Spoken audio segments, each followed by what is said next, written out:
Alors bonjour à tous, pendant qu'on règle un tout petit peu voilà, ces trucs-là. Moi je suis reconnaissante vraiment d'être là et puis je trouve qu'on a déjà vécu des temps profonds et puissants aussi dans la présence de Dieu. Je suis hyper reconnaissante, je suis tellement touchée en fait par l'amour de Dieu pour ses fils et ses filles, pour nous, chacun qui l'a créé. Et voilà, ces temps de parole, c'est vraiment puissant. Donc, on rentre dans une nouvelle série qui s'intitule « Marcher dans la puissance de Christ ». Alors, c'est assez large parce qu'il y a plusieurs choses qu'on aimerait mettre dedans. Parce qu'on a parlé plusieurs fois d'une nouvelle saison, d'un chiffre que Dieu est en train de faire aussi. Alors moi, je crois que c'est dans son Église en général, mais au GCL, vraiment.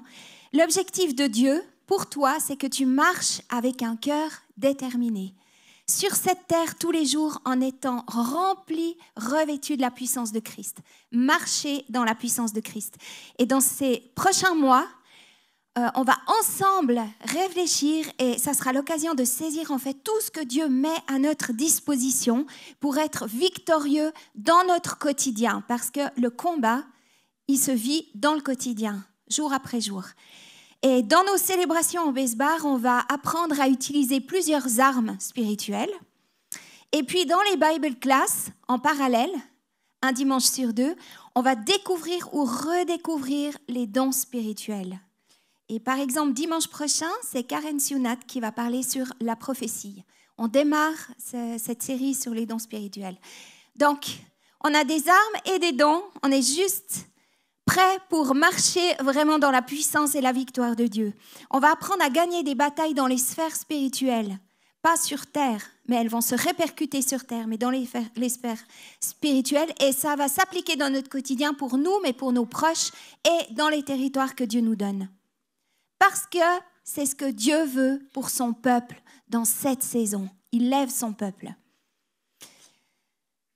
Alors peut-être que, change du tout au tout, peut-être que vous avez déjà entendu parler d'un super télescope spatial géant qui s'appelle James Webb. Peut-être certains d'entre vous ont déjà entendu parler de lui, qui a été envoyé dans l'espace il y a 3 ans. Et qui, en ce moment, se trouve en orbite à environ 1,5 million de kilomètres de la Terre. Donc, c'est un truc de... Bon, voilà, c'est très, très loin. Ça a été possible parce que des milliers de scientifiques, d'ingénieurs, de techniciens de par le monde se sont mis ensemble, ont mis toutes leurs compétences ensemble pour arriver à le créer, à l'inventer. Et leur volonté, c'est d'explorer l'univers, d'aller vraiment le plus loin possible, les origines, repousser les limites de notre compréhension du cosmos. Le cosmos, c'est tout l'univers entier. On dit que, d'après eux, qu'en fait, c'est vieux de 13,8 milliards d'années. Moi, j'arrive même pas à imaginer ça dans ma tête, quoi, mais voilà. Mais il y a aussi, pour ces scientifiques, le secret espoir de découvrir une autre planète où il y aurait une trace de vie ou d'activité biologique, quelque chose où on pourrait se dire, tiens, on pourrait aller habiter ailleurs. Alors, jusqu'à présent, il n'y a rien du tout, hein. Je vous dis, mais c'est un espoir. Ces scientifiques, en fait, ils ont réussi à imaginer, à créer un outil incroyable qui parvient comme à voir des milliards d'années dans le passé. Alors, il a tous les capteurs infrarouges et tout ça. Il capte la lumière et avec ça, il arrive à voir ce qui se passe des milliards d'années en arrière. Et ce télescope spatial géant, c'est en fait, on pourrait dire que c'est comme une machine à remonter le temps. Il révèle l'univers dans les premiers instants après le Big Bang. En résumé, les scientifiques ils sont hyper émerveillés parce qu'en fait, quand ils ont vu un peu ce qu'ils voyaient, toutes les planètes, les galaxies, les trous géants, les trous noirs, enfin tout ce qui peut exister, ils étaient comme émerveillés, ils n'avaient jamais imaginé que les choses se passaient de cette manière-là. En fait, ça a renversé leur manière de voir comment l'univers a été créé. Ça a renversé leur manière de comprendre les débuts de l'univers. Et la Terre, ça demeure toujours la seule planète dans tout l'univers à posséder toutes les conditions nécessaires pour que la vie soit sur Terre, possible sur Terre. Et un astrophysicien, j'aimais cet homme qui en fait a eu de nombreux prix, il formulait les choses ainsi. Il disait, pour moi, le fait d'en savoir plus, ça nous aide à reconnaître et à mesurer l'immensité de ce que nous ignorons encore, ce qui devient en soi une forme de connaissance, de reconnaître qu'en fait on ne sait rien ou qu'on a encore tout à apprendre. Dans Genèse 1, 1 à 5, on voit qu'au commencement, Dieu créa le ciel et la terre. Et c'est marrant parce que le mot cosmos, ça vient du grec ancien qui veut dire en ordre. C'est comme si l'univers était en ordre. Et en fait, on voit au verset 2 que la terre n'était que chaos et vide. Il y avait des ténèbres à la surface de l'abîme et l'Esprit de Dieu planait au-dessus de l'eau. Et Dieu dit qu'il y ait de la lumière. Et il y eut de la lumière. Dieu vit que la lumière était bonne et il sépara la lumière des ténèbres. Il y a l'ordre qui commence à venir. Dieu appela la lumière jour et les ténèbres nuit. Il y eut un soir et il y eut un matin. Et ce fut le premier jour. Dieu est le créateur de toutes choses, de l'infiniment grand.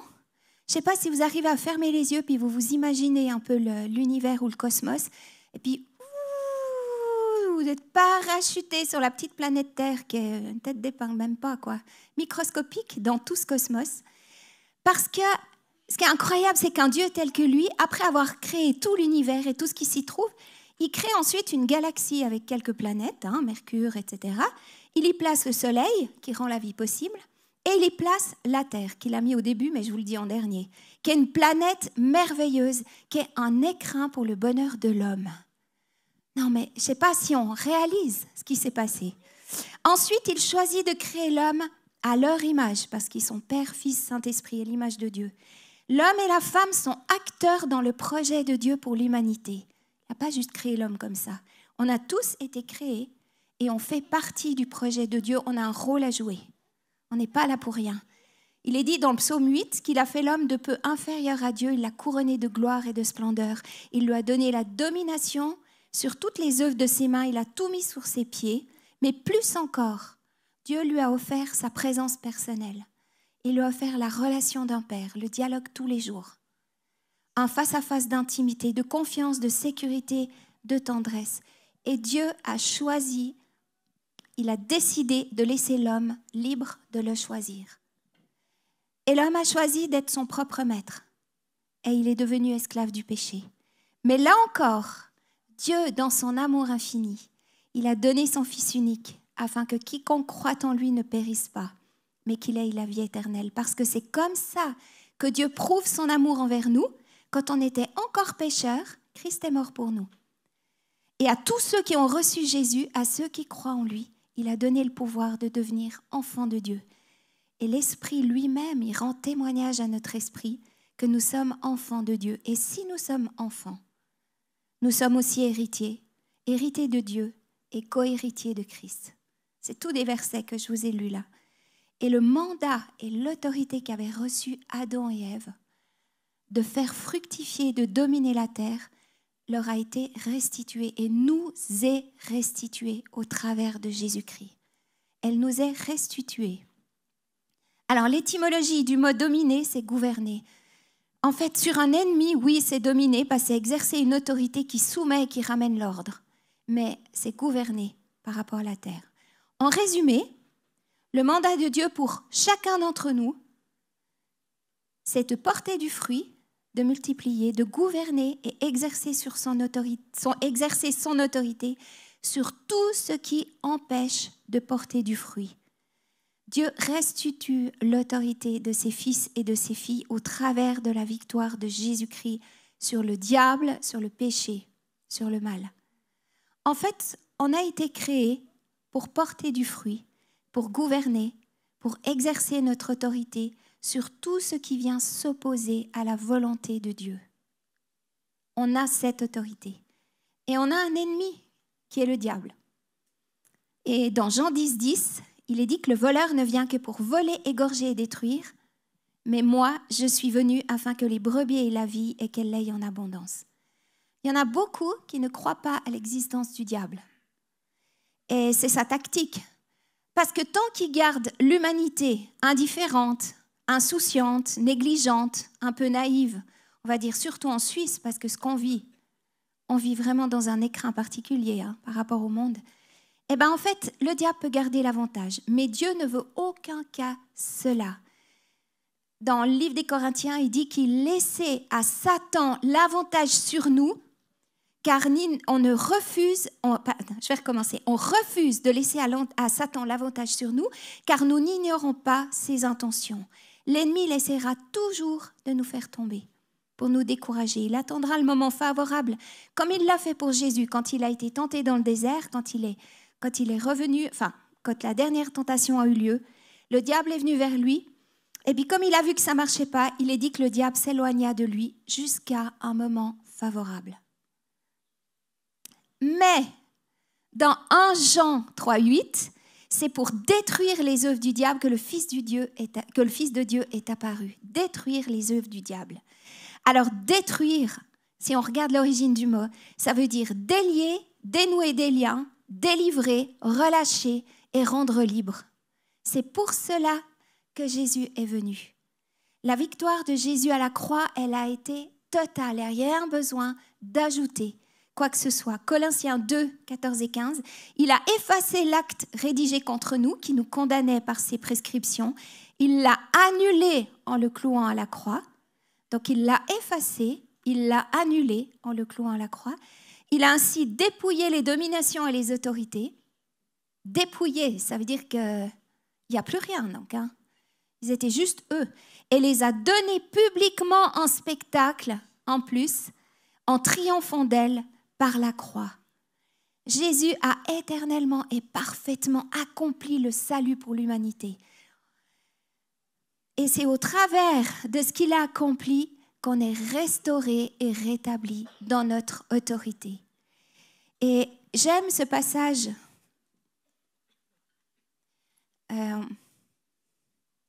On nous l'a rappelé en fait pendant le temps de prière qu'on a eu juste avant.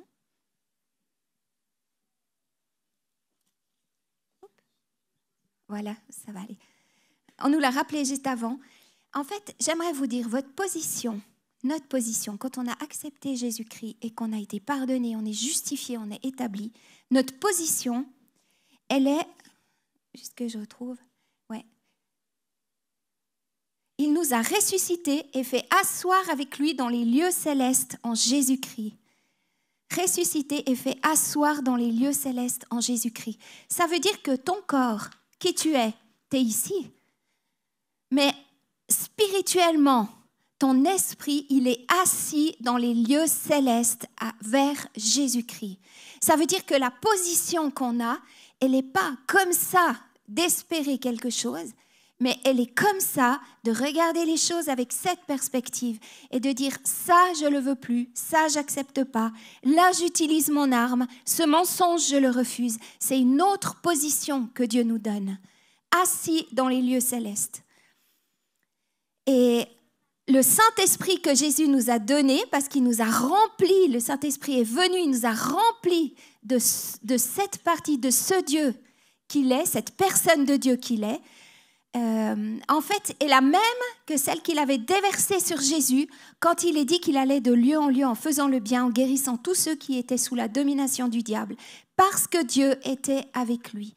Ça veut dire que notre mandat, en étant assis dans les lieux célestes, c'est de guérir, délivrer et libérer et d'annoncer la parole. Alors, comment est-ce qu'on fait pour marcher dans la victoire et la puissance de Christ? Alors là, on arrive dans ce livre d'Éphésiens, un livre écrit par Paul, Éphésiens 6, les versets 10 à 12. Il est dit « Au reste, mes frères, fortifiez-vous dans le Seigneur et dans sa force toute puissante. Revêtez-vous de toutes les armes de Dieu afin de pouvoir tenir ferme contre les manœuvres du diable. En effet, ce n'est pas contre l'homme que nous avons à lutter, mais contre les puissances, contre les autorités, contre les souverains de ce monde de ténèbres, contre les esprits du mal dans les lieux célestes. » Lorsqu'on est en difficulté avec une personne, on va se tourner contre elle parce qu'on pense que c'est naturellement elle le problème. Le problème, il se trouve chez elle, il se trouve à cet endroit-là. Mais en réalité, on est d'abord un esprit qui vit dans un corps et qui a une âme. On doit comprendre que le combat, il ne se situe pas à ce niveau-là. c'est pas contre l'homme qu'on a à lutter, mais contre les puissances, contre les autorités, contre les souverains de ce monde des ténèbres, contre les esprits du mal. Ce sont des esprits de division, de dispute, des esprits qui se sont installés suite à des blessures, à de l'injustice. Mais c'est là contre qu'on doit se battre, pas contre la personne. On est des hommes, c'est vrai, mais on ne lutte pas de façon humaine. Dans 2 Corinthiens, il dit ça. Non, les armes qui nous servent à lutter, ce n'est pas des armes humaines, mais leur force, elle vient de Dieu pour détruire tout ce qui lui résiste. Nous détruisons les façons de penser qui sont fausses. On marche dans ce monde, dans notre humanité, mais on a accès à des armes qui nous permettent de combattre dans les lieux spirituels. Alors, c'est quoi ces armes que Dieu met à notre disposition ? Sûrement plusieurs d'entre vous, vous connaissez, vous avez déjà entendu. Donc, Éphésiens 6, 13 à 18. Je redis, c'est pourquoi prenez toutes les armes de Dieu afin de pouvoir résister dans le jour mauvais et tenir ferme après avoir tout surmonté. Tenez donc ferme, ayez autour de votre taille la vérité en guise de ceinture. Première arme. Enfilez la cuirasse de justice. Mettez comme chaussure à vos pieds le zèle pour annoncer l'évangile de paix. Prenez en toutes circonstances le bouclier de la foi avec lequel vous pourrez éteindre toutes les flèches enflammées du mal. Faites aussi bon accueil au casque du salut et à l'épée de l'esprit, c'est-à-dire la parole de Dieu. Et il est dit aussi, faites en tout temps par l'esprit toutes sortes de prières et de supplications. Veillez à cela avec une entière persévérance et en priant pour tous les saints. Donc, il y a des armes défensives et il y a des armes offensives. On n'est pas seulement appelés à se défendre, on est tous appelés à se défendre et à utiliser nos armes offensives. On a des victoires à gagner, libérer les captifs et guérir les malades. Le casque du salut, c'est une des armes que Dieu nous donne. On se dit, oui, enfiler, est-ce que c'est vraiment une arme de mettre quelque chose ? Mais en fait, ce casque, c'est cette assurance qu'on a été racheté et qu'on est justifié par le sang de Jésus. Toutes les accusations qui viennent contre nous, elles se heurtent au casque. Parce qu'en fait, ce casque du salut, cette arme, c'est la proclamation de qui on est en Jésus-Christ. Et cette justification, elle nous donne autorité parce qu'on est fils et filles de roi. Elle nous donne notre légitimité. Ce casque, il protège nos pensées de l'influence du diable, qui est aussi appelé le prince de la puissance de l'air. Ça veut dire que le diable, sa principale activité, c'est d'influencer. Parce que la terre ne lui appartient pas, elle appartient à Dieu et elle nous appartient à nous. Alors en fait, la seule chose qu'il peut, c'est essayer d'influencer, d'amener des pensées, de faire croire à des mensonges, des demi-vérités. Il essaye de nous faire parler l'angoisse, les craintes, la déception, la peur. Et dans toute cette saison, Dieu révèle l'autorité qu'il a donnée à ses enfants. Et la protection du casque du salut en Jésus-Christ, elle en fait partie. C'est une arme puissante. Je dois disperser les mensonges et amener toutes mes pensées captives à l'obéissance de Christ, à la vérité. Et ce qui m'empêche certaines fois de vivre, c'est presque comme, c'est ma mémoire qui va dealer avec ces choses anciennes, alors que, et puis en disant, oui, mais c'est normal que tu te fasses du souci, c'est normal et tout, mais en fait, j'ai besoin de Dieu au travers de sa vérité, en fait, qui me sature de qui il est. Et je demande sa protection, je renverse tous les faux raisonnements, toutes les hauteurs. Ce matin, j'ai fait, quand j'étais dans mon endroit, je me suis levée assez tôt, j'ai fait vraiment cette démarche de revêtir ce casque du salut.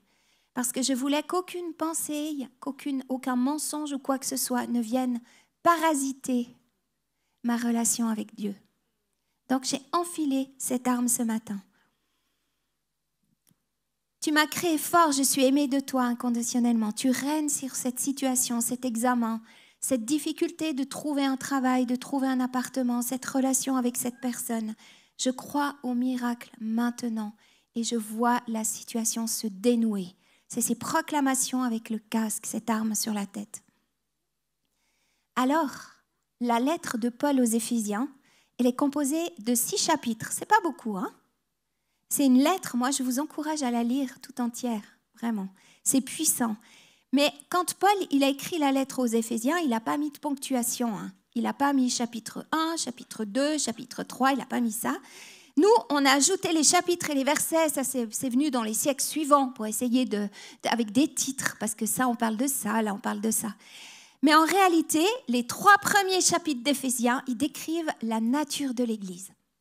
L'apôtre Paul, il est ému par tout ce que Dieu a accompli pour l'humanité. Et en fait, il encourage les Éphésiens à rester intimement liés avec Jésus. Éphésiens 4 et 5, on peut lire toutes les dynamiques les plus terre-à-terre de la vie quotidienne. Là, on s'y retrouve tous, vraiment. La vie chrétienne, les conflits, l'unité, le pardon, l'amour de son prochain, dire et vivre dans la vérité, la générosité, notre gestion du temps, notre vie de prière, notre vie de louange. Toutes ces choses qui sont terre-à-terre, mais qui nous concernent, parce que c'est ce qui fait notre vie, quasi à 100%. Toutes les relations humaines sont là dans le chapitre 5. Mari avec leurs femmes, femmes avec leurs maris, parents avec leurs enfants, les enfants avec leurs parents, même lorsqu'ils deviennent adultes, patrons et employés, tout est expliqué, toutes les affaires de la vie normale, la vie quotidienne. Et voilà qu'arrive Éphésiens 6, et là, Paul, il parle des armes spirituelles et du combat spirituel. Et en fait, on a l'impression qu'on a comme séparé le combat spirituel de la vie quotidienne. Alors qu'au verset 10, il y a un mot qui relie ces chapitres d'avant, 4 et 5, avec le chapitre 6, Éphésiens 6, 10, « Au reste, mes frères et sœurs, fortifiez-vous dans le Seigneur et dans sa force toute puissante. Revêtez-vous de toutes les armes de Dieu, etc., afin de pouvoir tenir ferme. » Donc le petit mot au verset 10, c'est « au reste ». Et « au reste », ou « enfin », ça dépend des traductions, mais si vous cherchez l'origine du mot, ça veut dire « en outre, de plus ». Ça veut dire que Paul, il n'a pas coupé, il n'a pas fait un autre chapitre, il n'a pas coupé. Ça faisait partie vraiment de tout ce qui était enseigné dans 4 et 5, les chapitres 4 et 5. Ça rend toutes ces parties-là complètement indissociables. Donc, c'est dans notre quotidien, dans notre vie de tous les jours, dans nos relations, qu'il y a un combat spirituel et qu'on a besoin des armes de Dieu. C'est vraiment dans ces domaines-là. Et ces combats, enfin, ces victoires, on va dire, prennent place dans la maison avec notre famille, avec nos enfants, ils prennent place dans les choses de ton cœur, ils prennent place dans ce que tu regardes, dans le temps passé pour des choses vaines ou futiles. Il prend place quand tu dois pardonner, quand tu renonces à l'offense, dans tous les aspects de ta vie quotidienne. Le lien, il est là entre les choses terrestres et les choses spirituelles. Donc, on a besoin de prendre nos armes. On a besoin de réaliser que ce n'est pas juste par de la bonne pensée ou de la bonne volonté que les choses vont changer, mais on a besoin souvent de se mettre à genoux et de dire, voilà, je prends cette arme. J'en ai marre de ces mensonges. J'ai l'impression que je suis jamais juste. J'enfile la cuirasse de justice parce que je sais que j'ai été justifiée. Et en fait, on prend ces armes-là. Et en fait, c'est notre responsabilité d'utiliser ces armes. Personne ne peut le faire pour moi. Et Dieu ne le fera pas pour nous. Parce que ça, c'est notre part. Lui, il a fait la sienne. Hein. Mais c'est notre part de nous aligner et de marcher sur ce chemin. Alors, il y a des combats dans nos vies qui sollicitent notre volonté, on va dire, qui nous demandent de faire un choix. Parce que c'est facile. Je dirais, ouais. Enfin, je vous dirai après. Qui demande un choix. Et ça demande là aussi la volonté de prendre ses armes et de choisir, de décider. Par exemple, quand on vit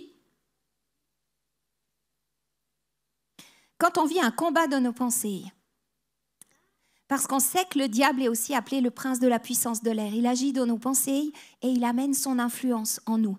On peut prendre 2 Corinthiens 10, les versets 4 à 5, qui parlent justement de ces armes et qui renversent les raisonnements et tout obstacle qui s'élève avec orgueil contre la connaissance de Dieu. Donc, on peut se battre contre ceci avec cette arme-là. Quand on est troublé et qu'on a besoin d'être renouvelé et rafraîchi dans notre intelligence, on peut prendre Romains 12, le verset 2, qui dit « Mais ne suivez pas les coutumes du monde où nous vivons, mais laissez Dieu vous transformer, parce qu'en fait, il nous donne une intelligence nouvelle. Ainsi, on pourra choisir et décider de ce qui est bon, de ce qui est plaît et de ce qui est parfait. » quand on doit faire des choix dans notre vie de tous les jours. Alors il y a ce passage de Timothée qui dit « Combat le bon combat en gardant la foi et une bonne conscience ». Garder la foi et une bonne conscience, ça va nous diriger dans les choix qu'on doit faire. Est-ce que ça passe ce tamis-là? Est-ce que c'est OK comme ça? Et ça, c'est l'épée de la parole. Lorsqu'on sent qu'on doit éteindre son ordinateur et son iPhone, stopper les réseaux sociaux pendant un temps, les séries sur Netflix, ou simplement laisser le tiroir où se trouve le chocolat fermé, on a 1 Pierre 2,11 qui dit « Bien-aimés, je vous encourage en tant que résidents temporaires et étrangers sur la terre à vous abstenir des désirs de votre nature propre qui font la guerre à l'âme. » Pas le chocolat, mais le reste. Qui font la guerre à l'âme. Et faites en tout temps, Éphésiens 6, 18, faites en tout temps par l'Esprit toutes sortes de prières et de supplications. Veillez à cela avec une entière persévérance. C'est important, on a tous les outils pour nous. Et j'avais envie de terminer avec une dernière pensée. En fait, j'aimerais vous encourager, vraiment vous encourager, parce qu'il y a, en fait, Dieu nous a donné comme un signe, enfin, si on fait un jeu de piste, on a des jalons, on a des postes comme ça. Et Dieu a piqueté, en fait, le terrain pour qu'on arrive à reconnaître avant de se faire avoir. Et c'est encourageant, c'est encourageant. Par exemple,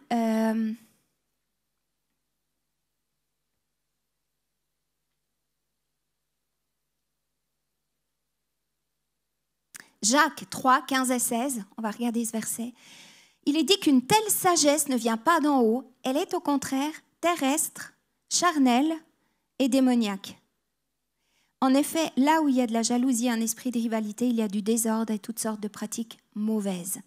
Alors les mots terrestre, charnel et démoniaque, terrestre, c'est vraiment ce qui existe sur Terre. Donc c'est les choses qui nous arrivent, on ne peut pas prévoir. Je veux dire, on se fait, je sais pas moi, insulté, ou on a tout d'un coup, on est intimidé par certaines choses, ou tout d'un coup, on se fait avoir, c'est ce qui est terrestre.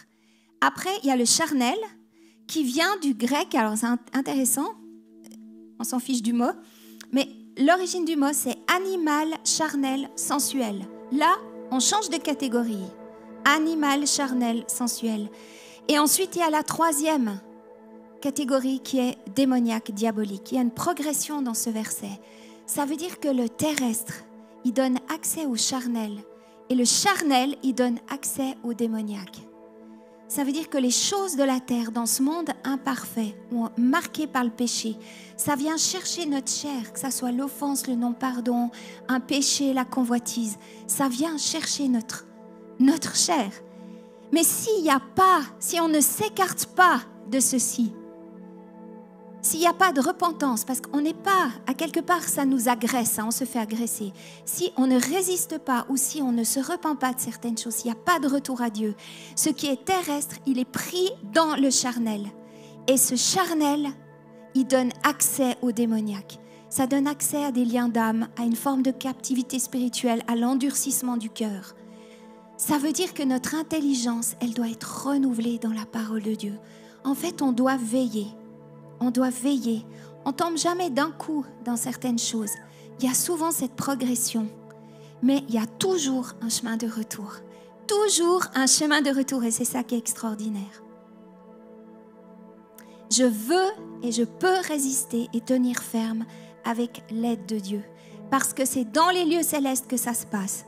Jésus, il est là, assis avec toute autorité dans les lieux célestes, mais il y a aussi des ordres angéliques qui combattent en notre faveur, il y en a beaucoup dans ces lieux célestes, mais il y a aussi des ordres démoniaques qui se battent. Et on combat souvent contre les résultats ou les causes qu'on discerne dans notre vie ou dans la vie de personnes qu'on a à cœur. Mais Dieu veut nous donner le discernement pour qu'on puisse comprendre et voir spirituellement l'invisible et se battre de la bonne manière. Fermer l'accès et qu'il n'y ait rien qui passe sur cette terre-là. Je me rappelle d'une fois où on se prenait le chou avec mon mari. Vous savez, ça arrive, voilà. Enfin, je crois jusqu'à la fin de notre vie. Hein.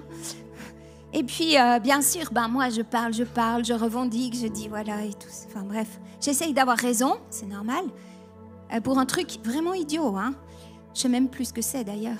Et à un moment donné, mon mari, il s'est levé et puis il a simplement pris autorité contre l'esprit de dispute et de division qui était là. Et le soufflet, il est retombé. Il est retombé le soufflet, c'était fini. Les choses ont changé. Parce que certaines fois, on est manipulé. Mais en fait, on aurait pu se prendre le chou pendant des jours et des jours. Alors qu'en fait, il fallait juste prendre autorité contre un esprit de dispute et de division. Et on l'a vécu plusieurs fois avec nos enfants. Quand on n'osait plus ouvrir la porte parce qu'on ne savait pas ce qui se passait derrière. On priait d'abord avant de rentrer. Donc, il y a vraiment cette autorité que Dieu nous donne. Ce n'est pas contre la chair et le sang, mais contre les puissances et les dominations. Et en fait, c'est ce lien et cette autorité où on est assis dans les lieux célestes, où on a ces armes qui nous sont données, comme le casque du salut. Et avant de continuer, parce qu'on a... Tu peux seulement venir. J'aimerais vous demander de vous lever maintenant et puis de fermer les yeux.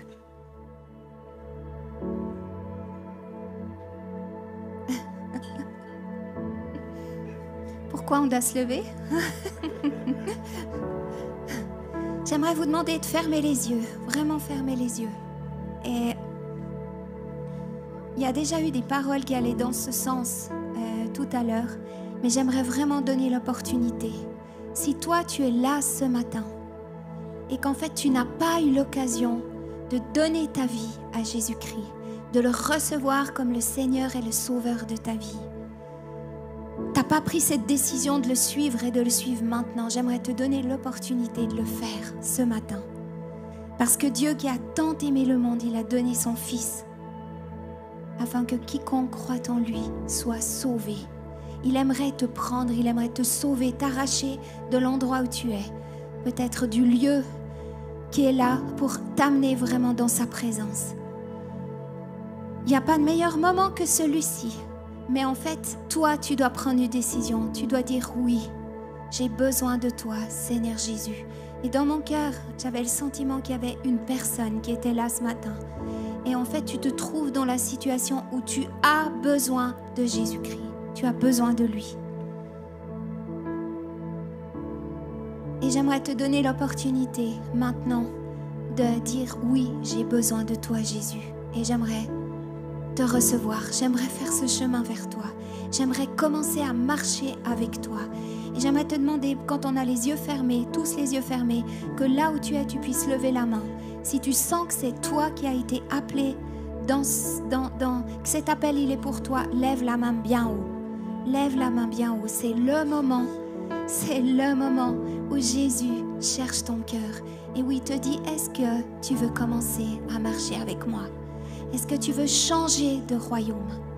J'aimerais vraiment encourager. J'ai dans mon cœur vraiment le sentiment qu'il y a en tout cas une personne qui en fait a besoin de Jésus-Christ. Tu le sais parce que quand tu as entendu la célébration, tu t'es dit oui, j'ai besoin de Jésus. Je sais qu'il y a quelqu'un. Alors je vois une main qui se lève. J'ai vu ta main. J'ai vraiment vu ta main. Est-ce qu'il y a d'autres personnes qui aimeraient faire cette même démarche? Je dirais, ou peut-être quelqu'un d'autre, ou d'autres personnes qui en fait ont accepté Jésus, ça fait déjà un moment, mais tu as eu un parcours de vie qui t'a complètement éloigné de lui. Et là aujourd'hui, tu aimerais dire, j'aimerais renouer avec toi. Je me suis écartée du chemin, mais j'ai envie de revenir sur ce chemin avec toi et j'ai envie de te suivre. Est-ce qu'il y a quelqu'un qui s'est écarté et qui a envie de revenir dans cette relation avec Jésus? Lève la main maintenant, là où tu es. Si quelqu'un désire revenir, se réconcilier avec Dieu, oui, je vois les mains qui se lèvent. Moi, j'aimerais qu'on répète peut-être simplement ensemble cette prière, tous. Cher Seigneur Jésus, je sais que je suis pécheur et que j'ai besoin de ton pardon. Et je te demande pardon pour tous mes péchés, volontaires ou involontaires. Et je crois en toi, Jésus. Je crois que tu es le Fils de Dieu. Que Dieu t'a ressuscité d'entre les morts pour me rendre juste devant toi. Je veux te faire confiance, Jésus, et te suivre en t'acceptant comme Seigneur et Sauveur de ma vie. Amen. Amen.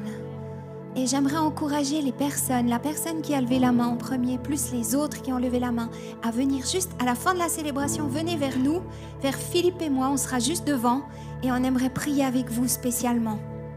Donc je vous donne rendez-vous à ce moment-là. Alléluia. J'aimerais prier spécialement encore par rapport à ce que Claire-Lisa a apporté au niveau de ce casque du salut. Et ce matin, le Seigneur me disait, est-ce que tu as fait la dernière mise à jour avec moi? Vous savez que si vous n'avez pas la dernière mise à jour, vous êtes vulnérable. L'ennemi peut s'introduire, on parle beaucoup de ça aujourd'hui avec les hackers, il peut prendre le contrôle. Il y a des virus, il y a des malwares, il y a plein de trucs qui viennent. Pour faire une mise à jour, il faut une certaine confiance de celui qui... Pour appuyer sur le bouton mise à jour, update.